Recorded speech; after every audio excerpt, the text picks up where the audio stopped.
চিন্তা, এই ফিকিরে আমাদের মাথার মধ্যে থাকে। আমরা এটা নিয়ে কাজ করি, এই চিন্তা লালন করে আমরা পথ চলি। কাউকে কষ্ট দেওয়া, কারো উপরে জুলুম করা, কারো ব্যাপারে মিথ্যা অপবাদ দেওয়া, কাউকে অন্যায়ভাবে হত্যা করা, এগুলো ওলামায়ে কেরামদের কাজ নয় এবং তাদের জ্ঞান ধারণার মধ্যেও তারা এটা লালন করে। কারণ কোরআনে স্পষ্ট বলা আছে, যে ব্যক্তি কাউকে অন্যায়ভাবে হত্যা করবে ওই ব্যক্তি তার জন্য জাহান্নামকে অবধারিত করে দেবে। আলহামদুলিল্লাহ বলেন। কোন ব্যক্তি যদি কাউকে অন্যায়ভাবে হত্যা করে তাহলে সেই ব্যক্তি তার জন্য জাহান্নাম অবধারিত করে দেবে, তথা ওই ব্যক্তি অবশ্যই জাহান্নামে প্রবেশ করবে যদি না মৃত্যুর আগে সে খালেস তওবা রাখতে পারে।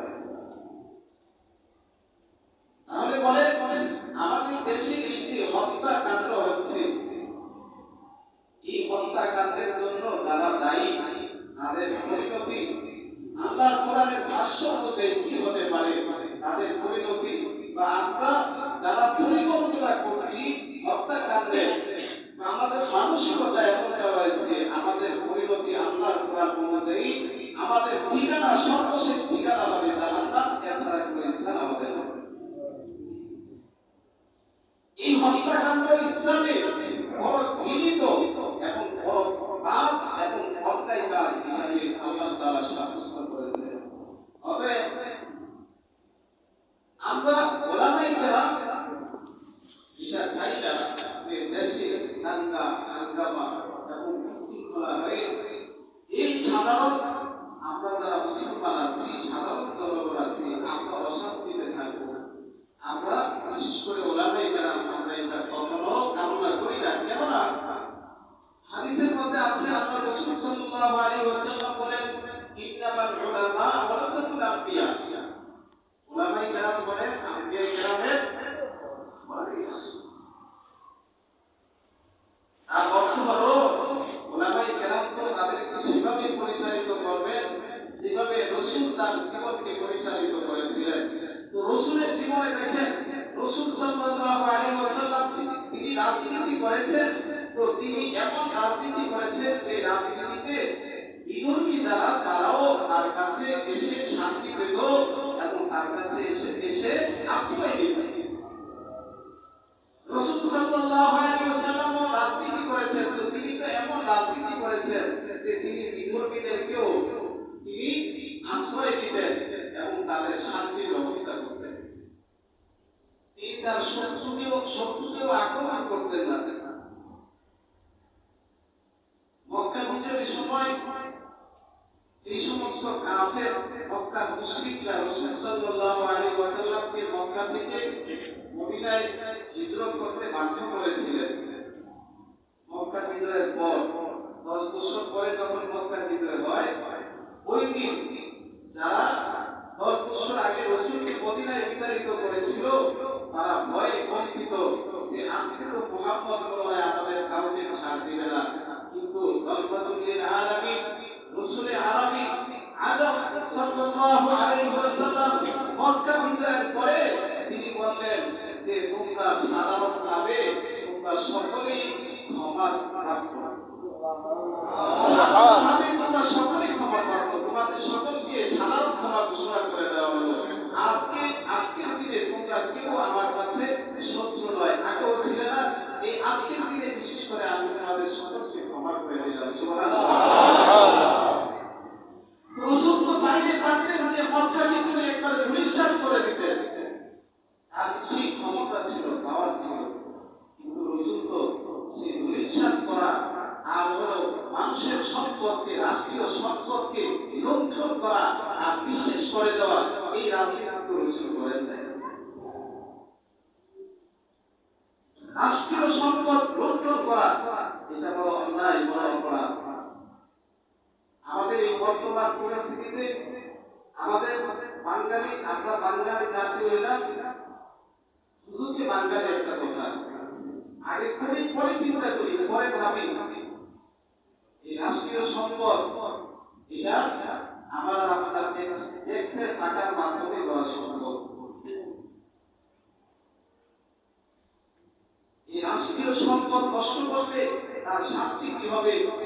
ব্যক্তিগত সম্পদ কেউ ডাকাতি করেছে, মানে একজনেরটা নষ্ট করেছে, কেউ চুরি করেছে, কেউ ব্যক্তিগত কারণটা চুরি করেছে, তো ওই ব্যক্তি যার কাছ থেকে সে চুরি করলো, যার কাছ থেকে ডাকাতি করলো, তার কাছে যদি ক্ষমা চায়, তো সে যদি ক্ষমা করে আল্লাহ ওই চোর বা ডাকাতকে ক্ষমা করে দিবেন। কিন্তু রাষ্ট্রীয় সম্পদ সেটা যদি আদানাও হয়, সেই আদানা যদি কেউ নষ্ট করে, তাহলে সমস্ত রাষ্ট্রের এই কোটি কোটি মানুষের সম্পদ সে নষ্ট করলো, সেই কোটি কোটি মানুষের কাছে যতদিন ক্ষমা না চাইবে ততদিন পর্যন্ত তার ক্ষমা হবে না। রসুলের আদর্শ আমাদেরকে শিক্ষা দেয়, তোমরা রাষ্ট্রীয় সম্পদ নষ্ট করো না। রসুলের আদর্শ, সাহাবায়ে কেরামদের আদর্শ আমাদেরকে শিক্ষা দেয়, তোমরা রাজনীতি করতে গিয়ে কাউকে হত্যা করো না। রসুল জীবনে কাউকে হত্যা করে নাই, সাহাবায়ে কেরাম কাউকে হত্যা করে নাই।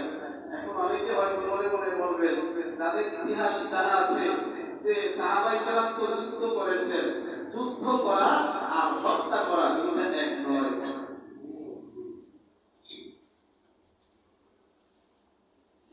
রাসূল এবং সাহাবায়ে কেরাম যে যুদ্ধ করেছিলেন, সেই যুদ্ধ সেটা ছিল প্রতিরোধ, আক্রমণ নয়। একটা হলো যে রাসূল এবং সাহাবায়ে কেরাম তারা গিয়ে কাফের মুশরিকদের উপর আক্রমণ করেছেন, এমন কোন প্রমাণ, কোন নজির ছিল না, কেউ প্রমাণ করতে পারবে না। সুবহানাল্লাহ, সুবহানাল্লাহ। মুশরিক বেঈমানরা তারা মুসলমানদের উপরে জুলুম করে, অত্যাচার করে, নির্যাতন করে যখন আক্রমণ করতে এসেছিল, তখন তাদেরকে সাহাবায়ে কেরাম এবং রাসূল সাল্লাল্লাহু আলাইহি ওয়াসাল্লাম প্রতিরোধ করেছিলেন। আত্মরক্ষা করতে গিয়ে নিজের আত্মরক্ষা করা, এই ক্ষমতা, এই স্বাধীনতা, এটা সৃষ্টিগতভাবেই আল্লাহ মানুষকে দান করেছেন, যে ব্যক্তি তাকে রক্ষা করবে। সেখান থেকে রাসূল সাল্লাল্লাহু আলাইহি ওয়াসাল্লাম এবং সাহাবায়ে কেরাম তারা যুদ্ধ করেছিলেন। আরেকটা হলো, এই আল্লাহর জমিনে আল্লাহ তাআলা এই সৃষ্ট দুনিয়াতে আল্লাহ তাআলা দ্বীন কায়েম হবে, এই জন্য আল্লাহর পক্ষ থেকে আল্লাহ তাআলা ওয়াদা করেছিলেন যখন, তখনই রাসূল সাল্লাল্লাহু আলাইহি ওয়াসাল্লাম সাহাবীদেরকে নিয়ে কাফেরদের মোকাবেলা করেছিলেন। যখন ওয়াদা করেন নাই, তখন রাসূল সাল্লাল্লাহু আলাইহি ওয়াসাল্লাম কাফেরদের বিরোধিতাও করে নাই, তাদেরকে আক্রমণ করে নাই, তারা আক্রমণ করলে সেটা প্রতিরোধ করেন নাই। জিহাদ শুরু করেছিলেন 53 বছর, 54 বছরে গিয়ে জিহাদ শুরু করেছিলেন। রাসূল সাল্লাল্লাহু আলাইহি ওয়াসাল্লামের সর্বমোট বয়স ছিল 63 বছর। এই 63 বছরের জিন্দেগিতে 54 বছর পর্যন্ত রাসূল কোনো কষ্ট করেন নাই। রাসূল কি সেই এই তাইফের ময়দানে রাসূল সাল্লাল্লাহু আলাইহি ওয়াসাল্লাম কি রক্ত ঝরান নাই? কোথায়? রাসূলকে সেখানে রক্তাক্ত করা হয়েছিল, রাসূল তো প্রতিরোধ করেন নাই, উল্টা আক্রমণ করেন নাই। এভাবে 54 বছর পর্যন্ত রাসূল এবং সাহাবায়ে কেরাম তারা সকলে কষ্ট সহ্য করেছেন, যাতনা সহ্য করেছেন।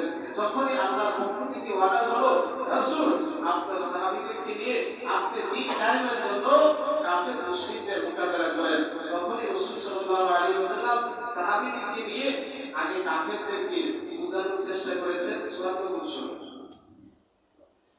যখন তারা বুঝে নাই, তখন আল্লাহ ওয়াদা করেছেন, এই যুদ্ধের সাথে যদি আমরা হত্যাকাণ্ডকে মিলাই, তাহলে এটা কোনদিন এক হবে না। মুদ্রা এপিট আর ওপিট কোনদিন এক নয়। ঠিক তেমনি ভাবে যুদ্ধ আর হত্যাযজ্ঞ, এই কোনটা কোনদিন এক হতে পারে না। আমি শুরুতে বলেছিলাম, আমি বর্তমানে যে বাংলাদেশে যে প্রচলিত রাজনৈতিক দলগুলো আছে, সেই দলগুলো কোন দলের সাথে আমার সম্পৃক্ততা নেই। আমি কোন দলকে ভালো বলছি না, কোন দলকে মন্দ বলছি না। আমি যে বিষয়টা আলোচনা করতেছি, আপনাদেরকে বোঝাতে চাচ্ছি যে আমরা মুসলমান জাতি, আমরা শান্তিপ্রিয় জাতি, আমরা মুসলমান জাতি, কাউকে মারতে পছন্দ করি না, আমরা মুসলমান জাতি কারো শব্দ গুণ করতে পছন্দ করি না।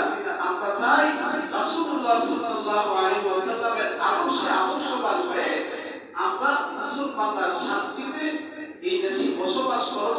আল্লাহ তাআলাকে রাজি খুশি করার জন্য যেভাবে জীবন যাপন করা দরকার সেভাবে শান্তিপ্রিয়ভাবে আমরা মুসলমানরা জীবনকে পরিচালিত করব এবং আমাদের এই দেশে সংখ্যালঘু যারা আছে তাদেরকেও ধর্ম তারা অবলম্বন করবে, পালন করবে, সেটা নিরাপত্তা এই মুসলিম রাষ্ট্র হিসাবে আমাদের মুসলমানদের দায়িত্ব এবং কর্তব্য।